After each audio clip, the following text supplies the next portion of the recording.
Welcome everyone to another machine translation webinar from Taos. My name is Milica Panic and I will be one of your hosts today. As most of you might already know, Taos MT webinars are a platform for users and providers of machine translation technology, but also for researchers in the field. What we do here normally is share the latest developments in the field, use cases, or technology briefings. So the topic of today's webinar, as you might have seen on the previous screen, is assessing human parity in machine translation. As you might already know, there have been various claims of reached human parity in translation. So some came from Microsoft, other from Google, saying that they've reached almost a nearly indistinguishable quality compared to human input. We've seen other big technology and service providers such as SDL make similar claims.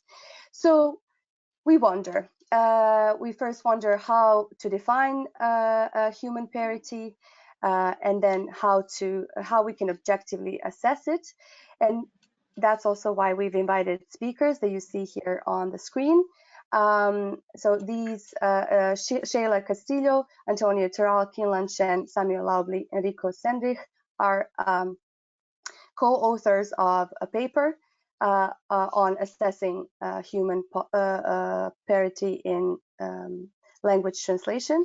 And they're here today to share with us their findings and their recommendations. Next to them, we have our regular hosts, Janice Campbell from Adobe and Alain Levy from Babel, and our director, Mr. Jaap van der Meer. So I would just quickly like to welcome everyone before we move on to the agenda. So hi, everyone. Hello. Hello.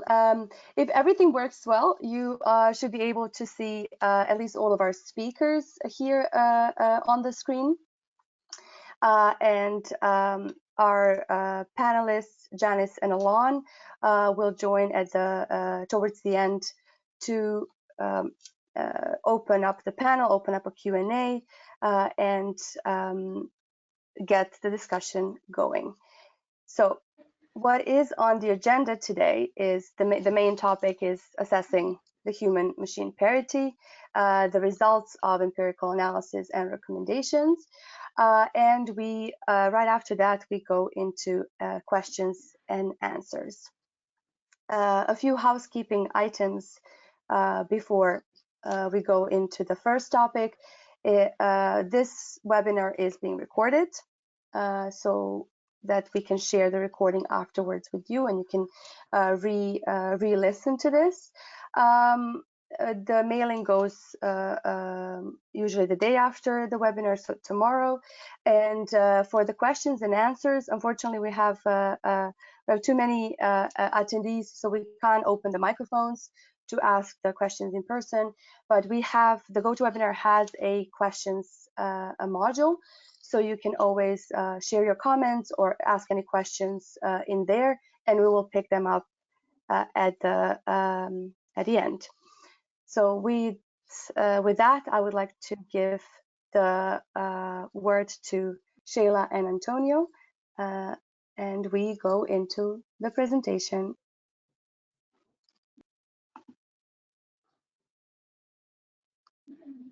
So, yeah, Sheila, you should be ready to share your screen.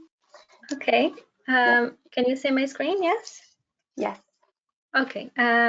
Good afternoon, everyone. I am Sheila Castillo, and me and Antonio today, we're going to share the presentation.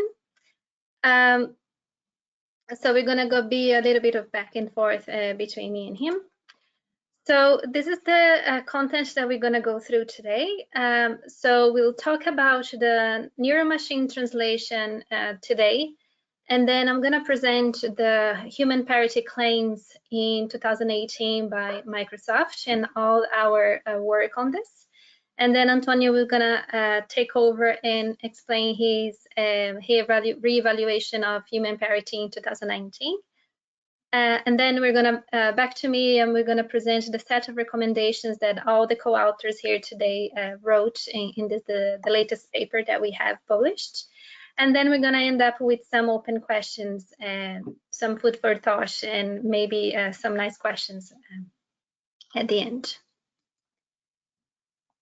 Okay, so there's always great excitement and anticipation every time there is a new wave of machine translations.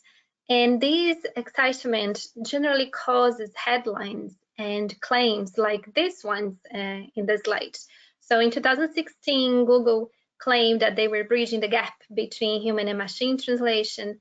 And then in 2018, Microsoft claimed that they had achieved human parity on translation, news translation in Chinese to English, and STL also say that they had cracked the Russian to English NMT near perfect translation quality. The problem with this type of hyped claims is that it causes a bad reaction in the translation field. So you can easily find, if you Google now, NMT and translators, you can find these hits like machine translation will replace translators, machine will fully dominate and replace humans, or will human translators survive? And this kind of reaction to these types of claims. But in reality, what we're seeing is that there is always a great discrepancy between the high expectation of what machine translation should accomplish and what it is actually able to deliver. So I love this graph by Philip Kuhn because it shows exactly what I think of all these hyped claims. So after some of these claims were published, so we decided to have a look at the evaluation performed by Microsoft, where they claimed that they reached human parity.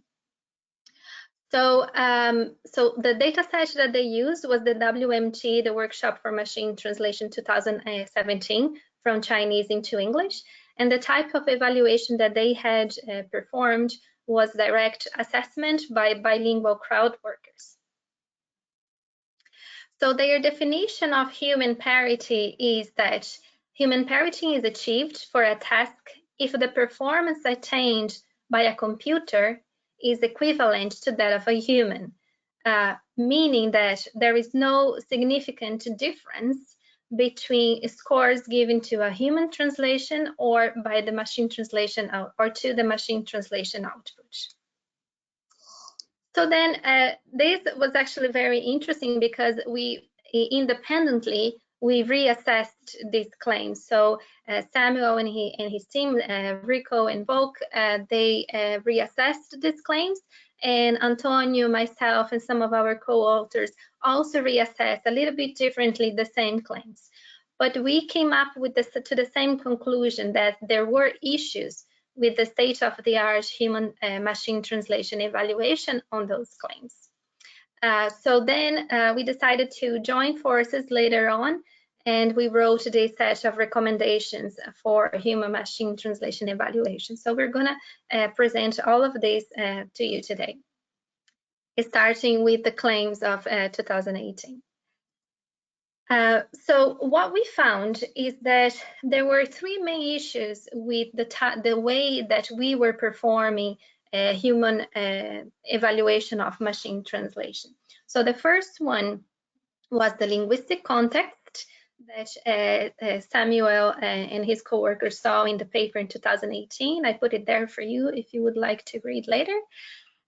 We also saw problems with the reference translations, the directionality, and also the quality of those reference translations, and also the choice of the rater. So who is evaluating the machine translation?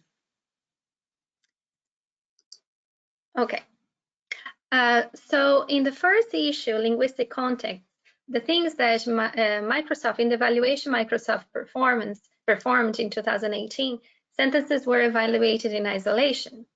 So why is that an issue if that's what's generally done in machine translation evaluation? So that's an issue because we know that we cannot access referential relations on a sentence level as we can do when we have the whole text. And would this evaluation in random sentences be favoring machine translation? Because we know the machines cannot take into account the intersential context, while humans, we can do it. So we decided to test that. And this is from Samuel's setup. So they decided to evaluate a random sentence together with full texts. And what they found, if you have a look at the adequacy and fluency, is that when the sentences are evaluated in isolation, there was a preference for machine translation there in the orange here. But if you look at the document level, when it's evaluated in document level, we know that the raters preferred the human translation over the machine translation. And it's the same thing for fluency, but a little bit closer enough. Yeah, so this was the first issue. The second issue is a bit longer because loads to explain, is the reference translation. So let me demonstrate how the WMT reference worked. So if you look at the Chinese reference here, you see that it's made up of two sets. So we have 1 and 2. So the first set, 1, is originally written in Chinese, while the other set, 2, there is 50%. So it's translation of the English reference. So we have the Chinese reference is made up 50% text originally written in Chinese and 50% translation from English. And why would that be an issue? So by the principles of translation is that every translated text, they are simpler and more explicit and normalized. That could be that it would be easier for machine translation to be close to those translations. So when we separate that Chinese reference set, the reference that is 50% original and 50% translated from English, you can see that the human translation outperforms the Microsoft output when the original language is Chinese. But the difference between the two is not significant when the original language is English, in that case, English translated back into Chinese.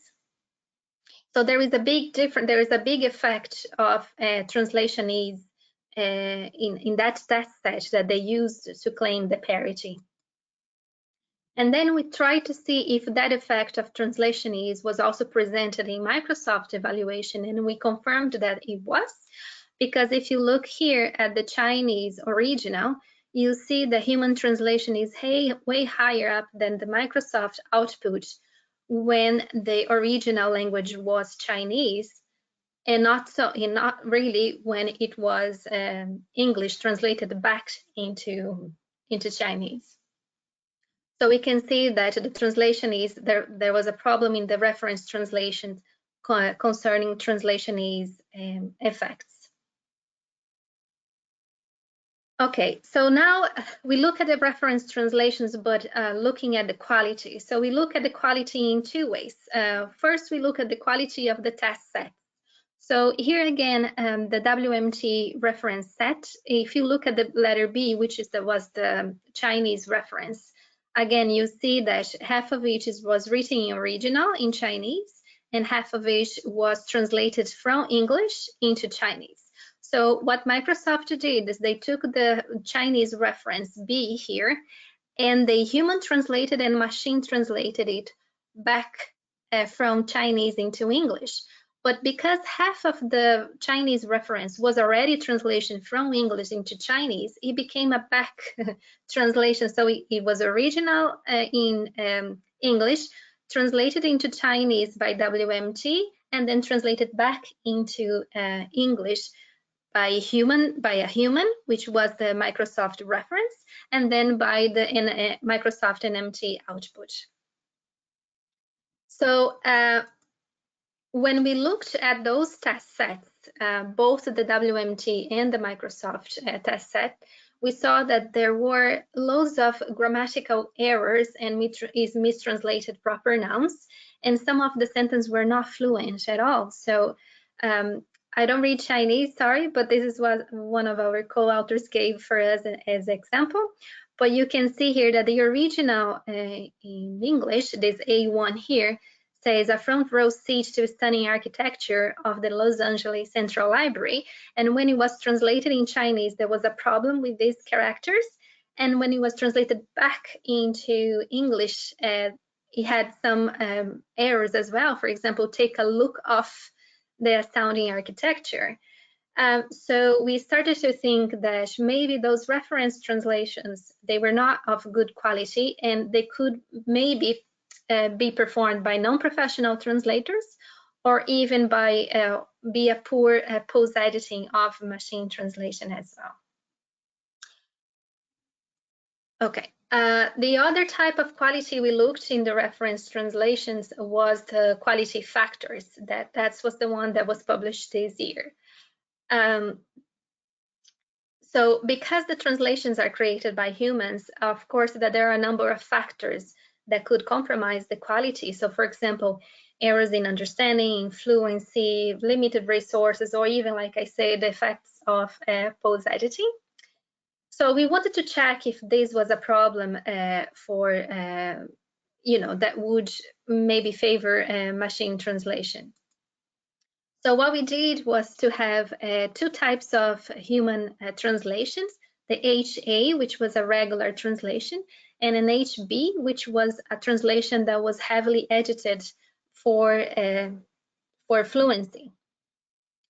So let's see here. Here you can see that the raters, they preferred machine translation over human translation in terms of adequacy up here in the table A for document level. So when we looked at the heavily edited human translation, and when we compare the heavily edited HB against the normal HA, you can see that there is lower adequacy when we edit it too much for fluency in the target text. Okay. So with more fluent and less accurate translations, of course, the raters would prefer the machine translation, because the machine translation would be closer to the source, while if we heavily edit it for fluency, it distances itself from the source. So that could be something that biases the evaluation as well. Okay, and the last issue that we found with that evaluation was the choice of the raters, right? So it's always crowd workers against professional translators. In that case of Microsoft, they used what they call bilingual crowd workers, which generally are people that work in the MT or NLP field that are also developing the systems or together in the shared tasks, so they themselves do the evaluation.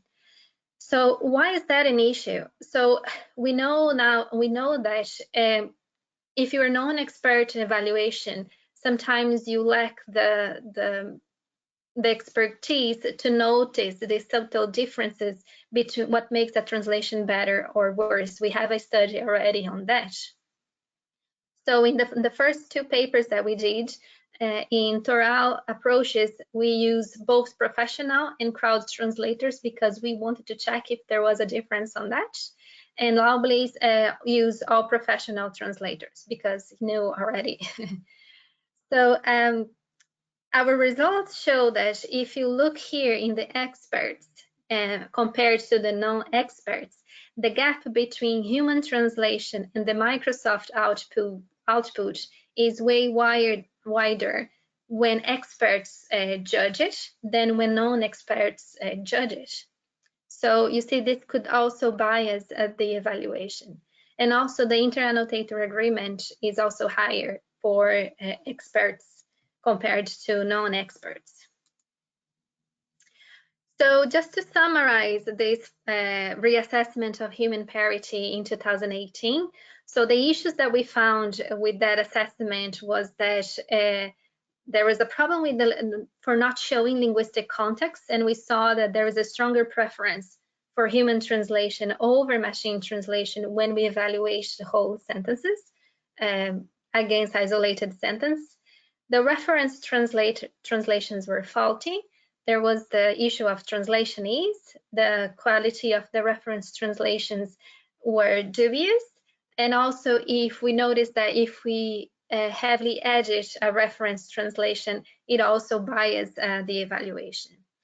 And in the end, professional translators against crowd workers, we saw that there is a gap, there is a bias when we use professional translations and crowd workers. Professional translators are more trained, of course, to see this difference in quality.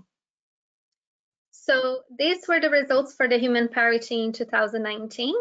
So now Antonio will explain this part of the human parity in 2019. So Antonio, it's on you now. Thank you, Sheila. Yeah, so we saw some, as Sheila has presented, issues in the claims that were the claim made by Microsoft in 2018. And yeah, Sheila explained there were some issues, and once you take those into account, human parity disappears. So later on, there were claims last year in WMT. So this is the ones I will go over now. Okay, so we have already introduced the definition of human parity, which was pertinent since the claim by Microsoft was of human parity. And now we have to introduce a new one because there was a claim of superhuman performance at WMT last year. So superhuman performance is defined as is achieved for a task T if the computer is better at it than the human. This is in the case of translation, if the rankings given to the translation of the machine translation system would be significantly higher than those given to human translations. Yeah. Okay, so which were the claims? There were two of human parity, German for the translation directions, German to English and English to Russian, and one, the most striking one, I'd say, of superhuman performance for English to German. So this means for this translation, the evaluators, according to the rankings, evaluators gave machine translation obtain a significantly higher score than the translation produced by a professional human translator. Yes. Okay. So before we do the reassessment, I like to go briefly over the issues. Okay. So the thing here is that some issues are not present in this evaluation setup. So for example, in WMT last year, there was no translation ease in the reference translations, so that's fine. In contrast to, so in terms of context, while earlier on, as Sheila presented, the sentences were evaluated in random order, here there was some context beyond the sentence, but is there in orange because it's not as good as it could be, I would say, and I explain why in a minute. Third point, the evaluation was still done by non-professional translators. So we'll compare to professional translators. And there is a new issue that has not been commented before, which is for one of the translation directions, German to English, the evaluation was not bilingual, but actually was monolingual, comparing the empty output to a reference translation. And it remains open, this question, so we will not be looking at this quality of the test sets, but there are some, yeah, it could be an issue as well. All right, so let's go through these issues in a bit of detail. So the first has to do with the context shown to the evaluators. So there were two evaluation settings in WMT last year. The first one is document level, which is actually the setup used in Lowley's paper in 2018 for the reassessment of human parity. So here, the whole document is available to the evaluator. So all the context an evaluator needs, it's available. but the issue is that you have very few ratings. So instead of having a rating per sentence, you can only have a rating per document, and hence the problem is low statistical power. The second setting was sentence by sentence, but in order, not random. Therefore, evaluators would rank, given a document, the first sentence, then the next one, then the next one. This way, there is a sufficient sample size while the document context is kept. And this is the one that was used for the official rankings, and therefore the claims of parity and claims of superhuman performance come from analyzing these ratings. Here's an example of the document level. So you can see on the top part, there is a source document, the whole document, and on the bottom, a translation, a candidate translation. So the evaluator reads the source document, the target translation, and just gives a rating between 0 and 100, because this is direct assessment. Hence, there is only one rating per document. And in the next one, this is the sentence by sentence. So now you can see on the top of the figure a source sentence, and on the bottom a translation of that sentence by an empty system. So here we will get one rating per sentence. And this is taken from the main paper of WNT last year. So this is assessment of individual segments, which are nevertheless provided in their natural order. So if in the figure this was the second sentence in the document, when the evaluator clicks submit, then he or she will go to the third sentence. So he or she would remember what was the previous sentence, and that way he or she will have intersentential context. Okay, yeah, but still, this is problematic, and we'll see why in the next slide.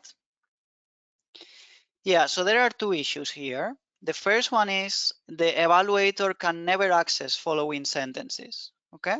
So he or she knows the previous sentences, but doesn't have access to the following ones. And this might be useful when evaluating, for example, the first sentence of a document. So these are news. So the heading of a news story might have ambiguities because it's a very short text. And to resolve it, the evaluator might need to know to have access to the body of the news story. Another problem is not so severe. The previous sentence is not shown, so the evaluator has seen it before, but for very long documents, the rater might have forgotten some details that might be important to rate the current sentence. Okay, so in our setup, in our reassessment, we evaluate sentences in the order they appear, like WMT, but there are two differences. One is that in the interface, the previous and next sentence, so very local context, are available, and also the whole source document is provided to the evaluators. And the instructions, the relevant part of the instruction is as follows. So each task corresponds to one document.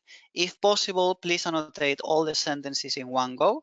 And this is to ensure that the rater does not forget about some details, so evaluates a portion of a document and then comes back the next day and keeps going. So that might be problematic. And the other part is the whole source document is also provided as a separate file. And we tell them this might be useful if the local information provided by the tool, so this is the previous sentence and the next one, if that's not enough to decide the ranking.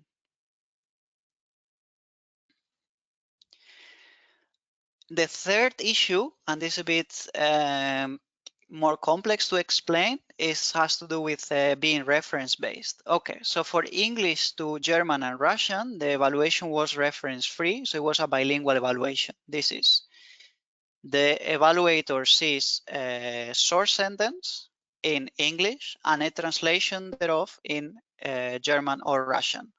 So in order to provide, to come up with the score between 0 and 100, what the evaluator is doing is comparing the translation to the source text.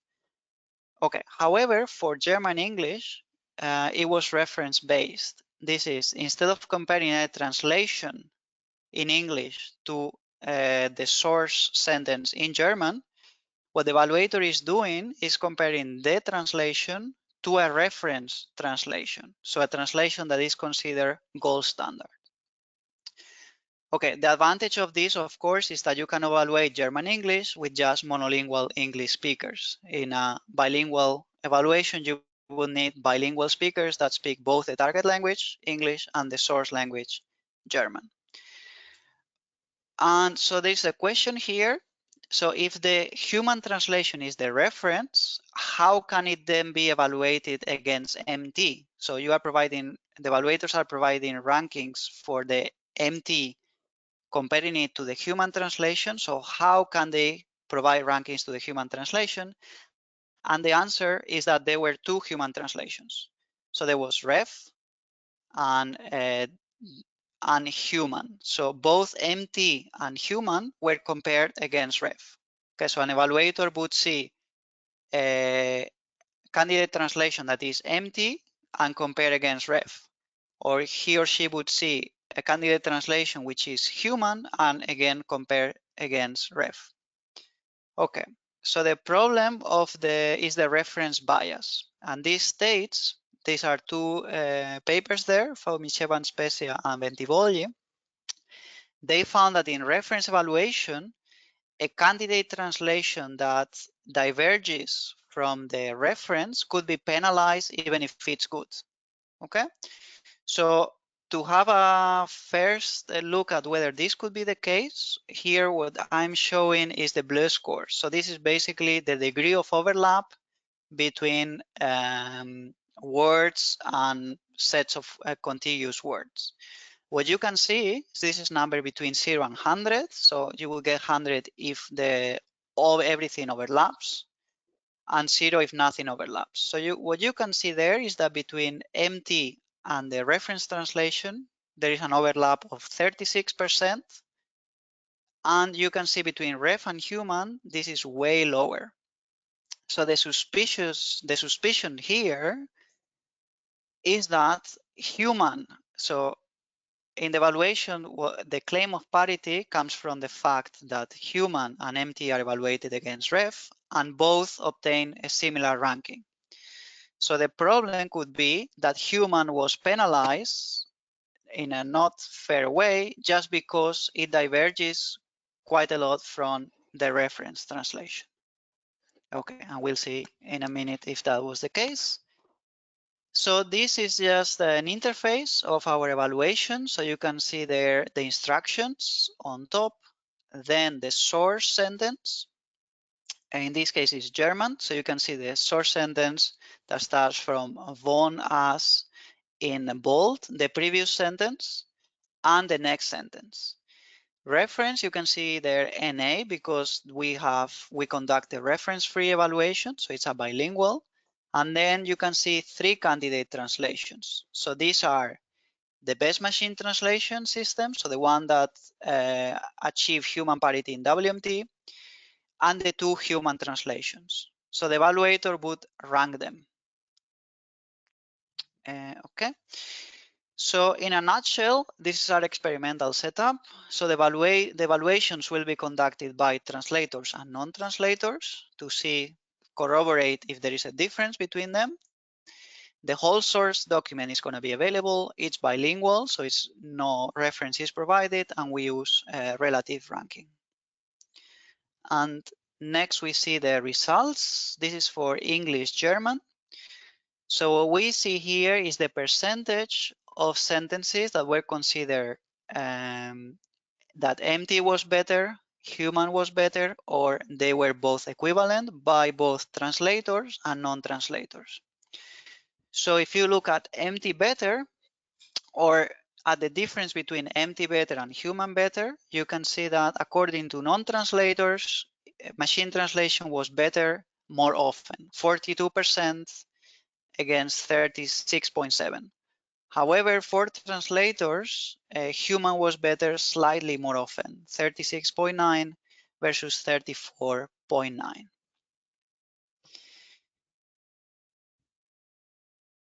So at WNT, the claim was superhuman performance.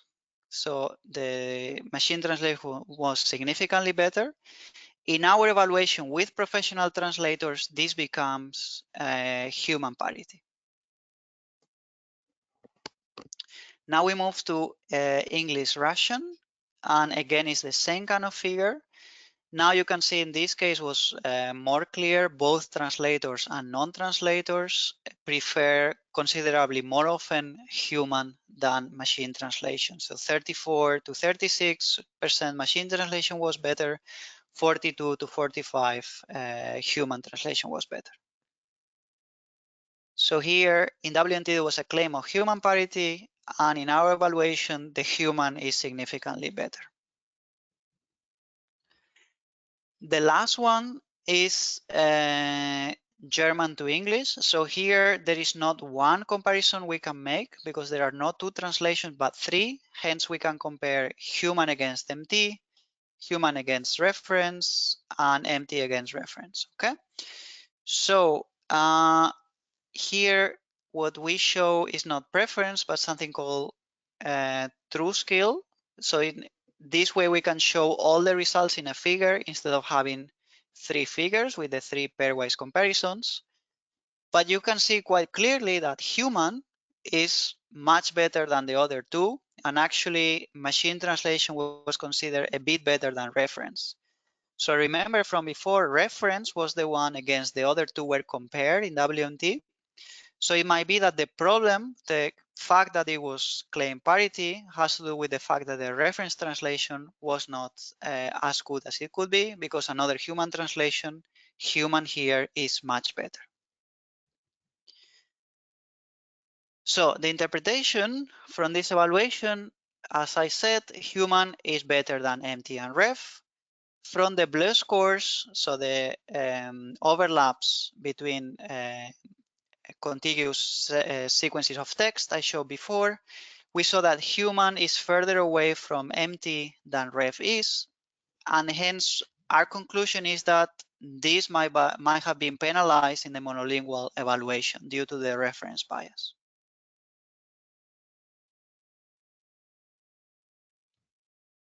Okay, so this was the reassessment of human parity claims in WNT 19. And now I give the word back to Sheila for a set of recommendations. Thank you, Antonio.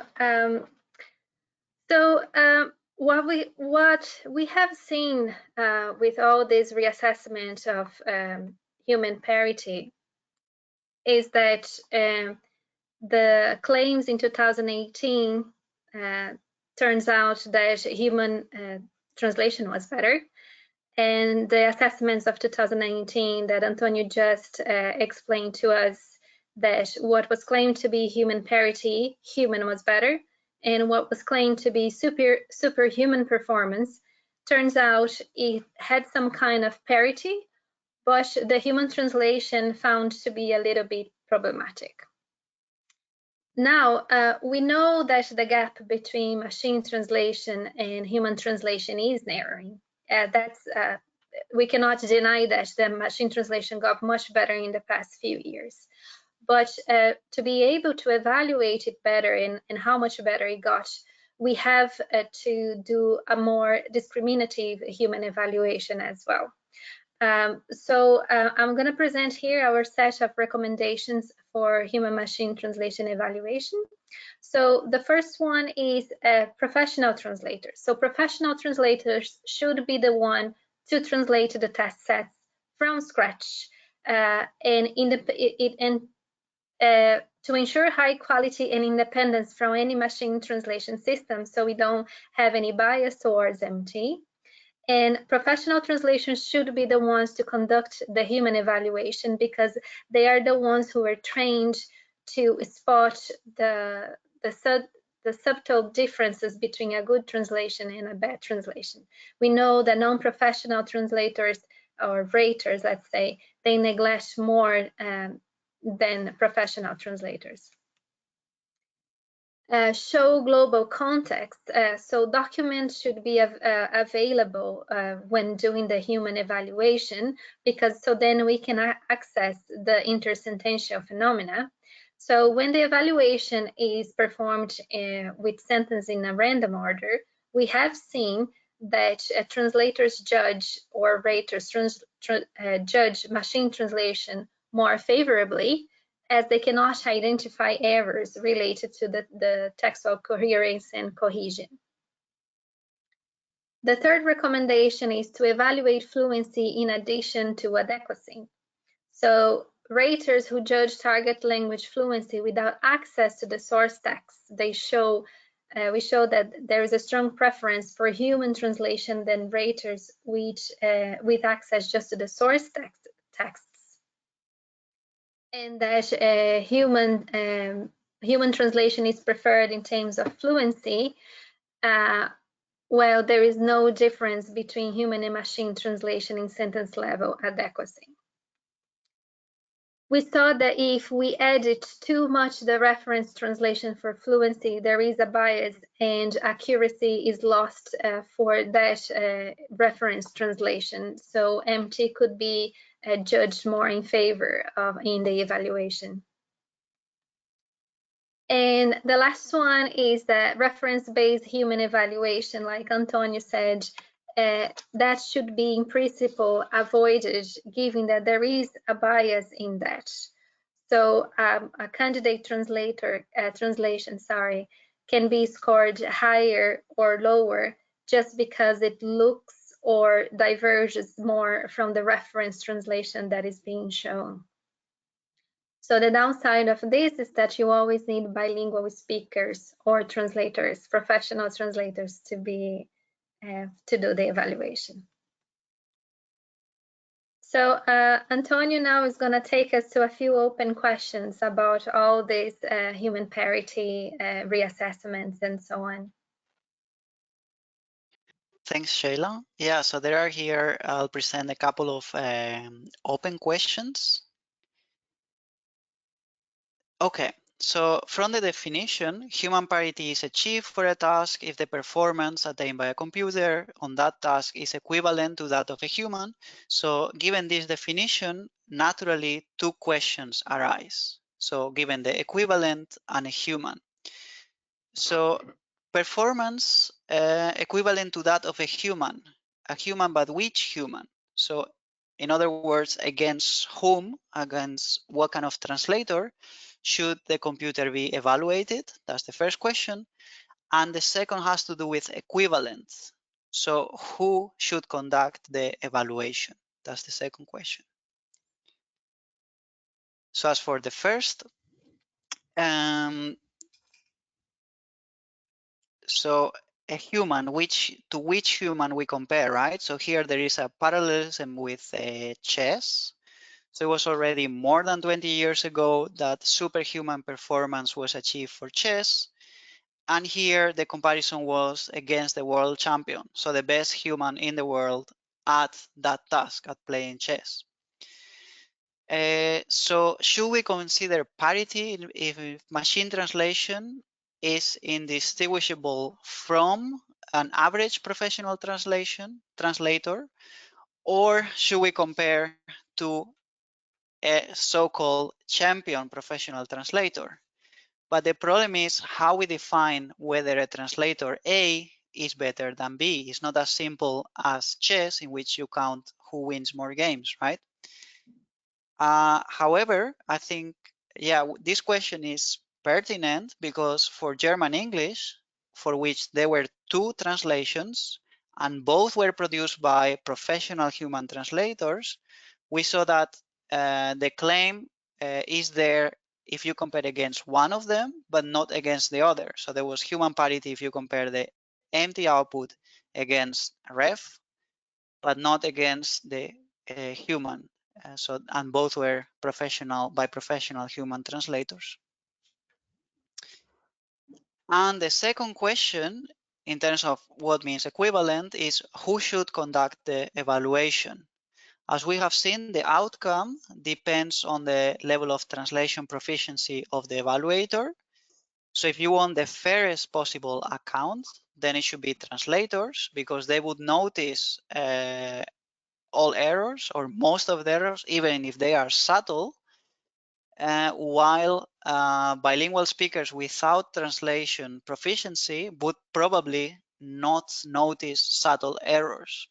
At the same time, most users of machine translation systems are not translators, right? So the question here, so in practice, should parity be considered if machine translation users do not perceive a difference, even if a translator does? Okay, so that's that's an open question. So to conclude, we would like to thank Microsoft and WNT, because they made their human evaluation data available. Otherwise, we could not have reassessed this human evaluation. And of course, to the evaluators that conducted the rankings in our studies. Thank you, So, Shayla. Thank you. Yeah, would you I like will to stop sharing my screen. Yeah, let me quickly take over. Yeah, this was very, very insightful, and I think the audience may actually take the open questions back with them and sort of think of different ways to think about human parity after what you've shared. Alon, Janice, do you have any immediate questions for our speakers? I have a comment. This is Janice. So I think you hit the nail on the head in that last comment, because I represent the commercial side of it. So the practical application of what do our customers need, and that varies depending on the different type of content. But again, does it matter? In many cases, when somebody just is looking for, how to cancel a subscription, or how to find certain pieces of information to run the software, it doesn't really matter at all. It's just, can I find it? So it's really about usability more than anything else, which kind of borders on somewhere between, a combination of adequacy and fluency, I guess, to some degree. So I just want to make that comment, that thank you. It was a great presentation, lots of useful information. Certainly, I expect that in a research environment, that research will be done very differently going forward. And as a former professional translator myself, we are fallible. So many different ways to translate the same thing and make lots of errors, because we are human. Thank you very much. Alon? Yeah, I wanted also to thank our speakers and the entire team here for doing a really interesting and insightful, revealing job of. But I think what I one of the takeaway things here is, I think, relevant to this audience, is like, so what should we take away from this? Other than that certain companies are always have a motivation to try and highlight the technical accomplishments, and when you look down into the details, sometimes that doesn't really hold. And I think the most interesting and important takeaways here are identifying and highlighting issues with respect to the challenges of conducting a meaningful and fair human assessment here. And so one question I wanted to pose here to the team is, and a lot of it has to do with methodology of actually doing the human evaluation. But it's one of the things that struck me here is like the actual level of granularity and what you're presenting and what you're asking people, your human assessors to assess when you're comparing an MT versus a human, or comparing even two machine translations against each other. And to some extent, if you're looking at things, at the, too high a level of granularity, then everything kind of looks the same in many ways, or you get incorrect sort of, you don't actually see the distinction. So when we know how challenging it is to actually do human assessments of translation quality in general, the focus here has still been, on either doing direct assessments of what is the quality on some kind of a scale, 0 to 100 or 1 to 5 or whatever, or basically looking at relative rankings based on direct assessments. And I'm wondering, we have different types of human methodologies for doing it, and one of them that's been emerging in the last few years is MQM, which the fundamental difference there is it's based on trying a much more granular approach to actually identifying errors in the translation and then trying to quantify the quality based on identifying and categorizing those errors. And I'm wondering, none of the speakers here really talked about or tried to do a methodology like that. Whether you guys think that if we applied something, a methodology like that, which really looks at a fine level of granularity, identifying errors and then quantifying them, would that be more revealing here? And would we see the differences in a more would those differences come out much more significantly? Anyone want to address that from the panel, from the authors? Yeah. Thanks for the comment, Alon. Maybe Jin Lam can pick this up, because we actually didn't have time to talk about this today, but we did do a granular error analysis as well of the systems. Yes, so so we did in fact do a post hoc analysis of the different systems that were compared in our paper, where we actually counted I actually went through basically translation errors and tried to look for errors.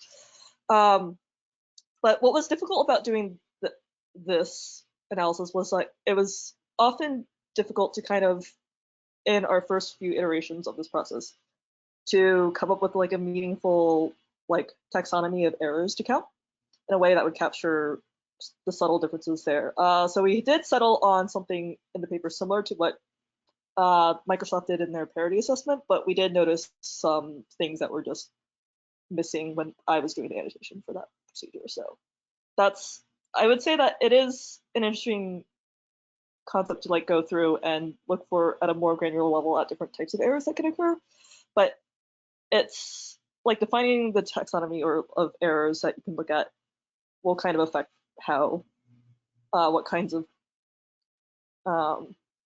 preferences you'll find in different translations of the same text. So, because I would expect that one of the things that would come out is that there's a different profile of errors that MT systems generate. We did notice that in our analysis afterwards. We saw similar results from the higher level analyses by professional translators in the annotations from a more granular level at error counts. So the post-edited translations were missing a lot of very minor words that did occur in the source, but were dropped in favor of making the sentences more fluent. So we did see some evidence of that in our error analysis, but yeah.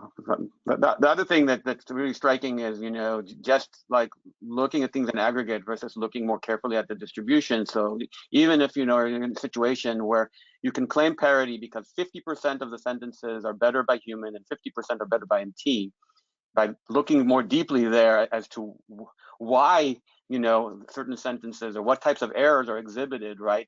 That might be much more important to a user of this, because the 50% that are better by human might be because something critically important was missing in the MT, whereas the 50% that are better by the MT could be on something relatively minor that that is not that important to the user at the end.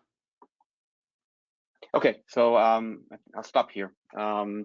Thank you again for. I imagine I imagine that, Melissa, you do have some questions, so you probably want to check those. Yeah.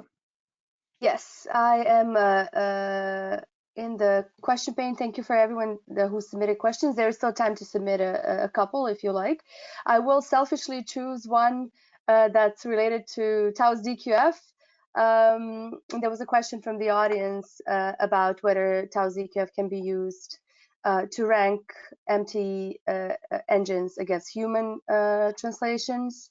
And yes, that is one of the main use cases for DQF. And there is one a little bit off-topic question, but I would like to raise it simply because human assessment is, as you mentioned before, considered a golden standard, and the off-topic bit here is the part on how an MT developer can benefit from human quality assessment.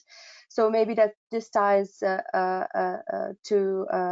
the question that Alon you asked to Shinlan. So so when you do reach that level of granularity in human quality assessment, when you do get to the specific errors, how can this be of use in further improving the systems? A bit of a maybe an obvious question, but a nice one for our audience. Anyone wants to?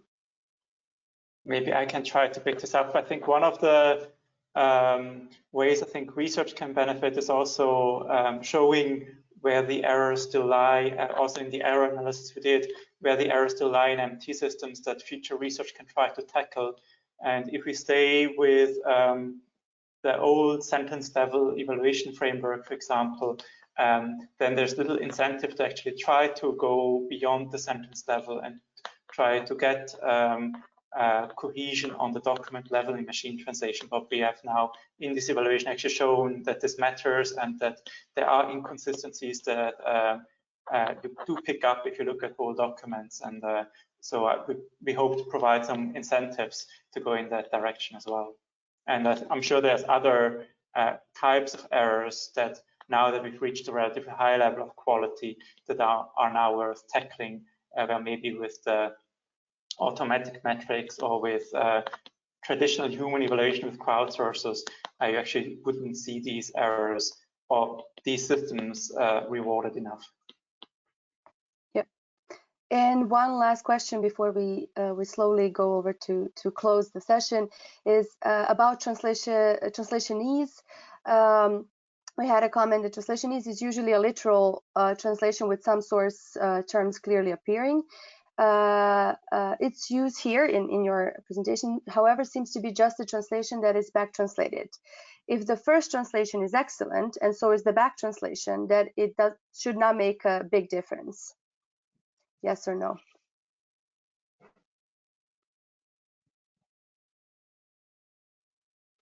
Do you want to take that, Antonio? Okay.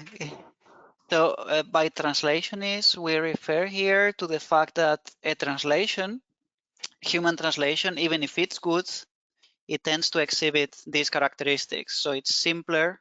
So if you take a very good translation, say in German, an original text in German from the same domain, it has been shown quantitatively that the translation text would be simpler, like less lexical variety, and it will be more normalized, and it will have a bit of interference from the, say, grammatical structures of the source language. So even if it's a really valid translation, it will have this, to some extent, these issues. So if you go to, say, from English to German and then back to English, then you will have this in a way exacerbated. Great. And the Thank point you. I think that you guys were making is that actually introduces a bias. So you showed actually there's differences. You know, what might look on like parity on that type of data does not look, you know, it is not parity when you look at originally authored text. Yes, the way we interpreted this is that because the Chinese, the part that was translated from English, because it has less lexical variety and is simpler, then it's easier for the MT system. So what we saw in the evaluation is that the MT systems were scoring higher for translationist input, while the human translation were staying at the same level, whether it was starting from translationist or from original text. I think this should clarify it for our audience. And yeah, we are basically at the end of this webinar. What I would like to share still in the remaining minute is a article on machine translation trends for 2020 that we've recently published by Maxim Kalilov, who is now the head of research and development at Glovo. We don't have time to go into details, but it's highly recommended piece to read. And we would like to announce the next machine translation webinar, which will be looking at a slightly different, so an assessment of a return on investment for machine translation. So we go more into the commercial side of things, and our speaker will present a application of a financial model in machine translation over a 3-year assessment period. So let me quickly skip. We are always also looking for new machine translation use cases and new pieces of research that are interesting and insightful. So if you have anything to share, please get in touch with us. As I mentioned at the very beginning, the recording of this webinar will be available tomorrow. Once again, big thanks to our speakers and to our hosts. And with that, I wish you all a great day, and thank you again, and see you in the next webinar. Thank you. Bye. Bye. Bye. Thanks. Thank you. Bye, thanks.